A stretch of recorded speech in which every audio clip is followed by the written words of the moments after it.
A attendee uses a new iPhone X during a presentation for the media in Beijing. Thomson Reuters by Stephen Nellis. San Francisco Reuters. Apple Inc. won accolades from privacy experts in September for assuring that facial data used to unlock its new iPhone X would be securely stored on the phone itself.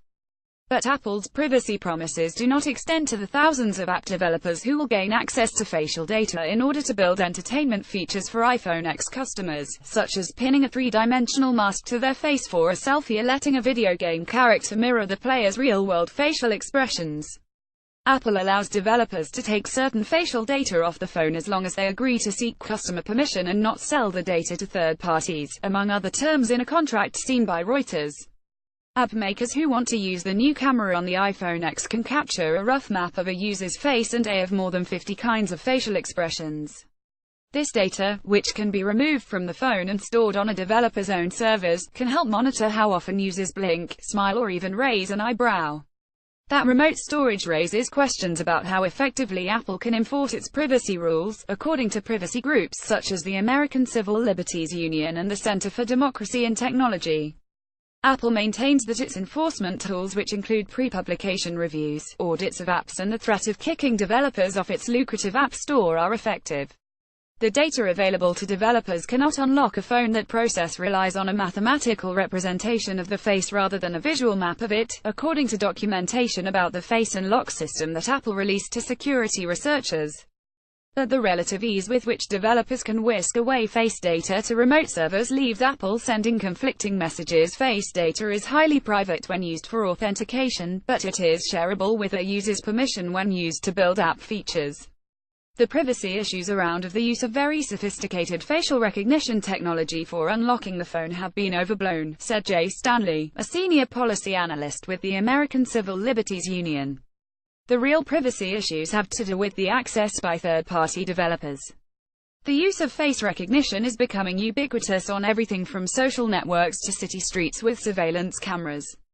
Berlin law enforcement officials in August installed a facial recognition system at the city's main railway station to test new technology for catching criminals and terrorists.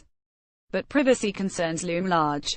In Illinois, Facebook Inc. faces a lawsuit over whether its photo tagging suggestions violated a state law that bars the collection of biometric data without permission. Facebook says it has always been clear with users that it can be turned off and the data for it deleted. Privacy experts say their concerns about iPhone X are not about government snooping, since huge troves of facial photographs already exist on social media and even in state motor vehicle departments. The issue is more about unscrupulous marketers eager to track users' facial expressions in response to advertisements or content, despite Apple's contractual rules against doing so. App makers must obtain clear and conspicuous consent from users before collecting or storing face data, and can only do so for a legitimate feature of an app, according to the relevant portions of Apple's developer agreement that Apple provided to Reuters. Apple's iOS operating system also asks users to grant permission for an app to access to any of the phone's cameras. Apple forbids developers from using the face data for advertising or marketing, and from selling it to data brokers or analytics firms that might use it for those purposes. The company also bans the creation of user profiles that could be used to identify anonymous users, according to its developer agreement. The bottom line is, Apple is trying to make this a user experience addition to the iPhone X, and not an advertising addition, said Claire Garvey, an associate with the Center on Privacy Technology at Georgetown University Law Center in Washington.